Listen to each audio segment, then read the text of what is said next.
সাংস্কৃতিক মন থাকে তেতিয়া আসলে গোটেই পৰিৱেশটো বিৰাট ধুনীয়া হৈ থাকে মহাবিদ্যালয় এখনৰ মই তেনেকৈ বিশ্বাস কৰোঁ গতিকে আজি ইয়ালৈ আহি যথেষ্ট ভাল লাগিছে আৰু নৱাগত আদৰণি সভা বুলি ক'লে এনেও ভাল লাগে কাৰণ নতুন নতুন মুখ দেখিবলৈ পোৱা যায় বহুতে নতুন সপোন দেখে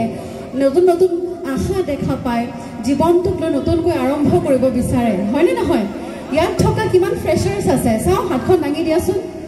নৱাগত আছেনে নাই নে নাই কোনো অহা নাই অঁ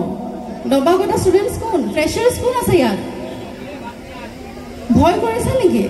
চিনিয়ৰ্ছে একো নকয়তো তুমিও আৰু সেইফালে কোন কোন আছে চাওঁ আছেতো গতিকে তোমালোকৰ জীৱনত এক নতুন অধ্যায় আৰম্ভ হ'বলৈ লৈছে যিহেতু আজিৰ বিশেষ আকৰ্ষণ আমি নহয় আজিৰ বিশেষ আকৰ্ষণ হৈছে দি ফ্ৰেছাৰ্ছ গতিকে তেওঁলোকলৈ মোৰ ফালৰ পৰা বহুত বহুত শুভেচ্ছা আৰু নতুন জীৱন নতুন অধ্যায় খুব সুন্দৰকৈ আৰম্ভ হওক তাকে কামনা কৰিছোঁ আৰু আজি যিহেতু আপোনালোকে মোক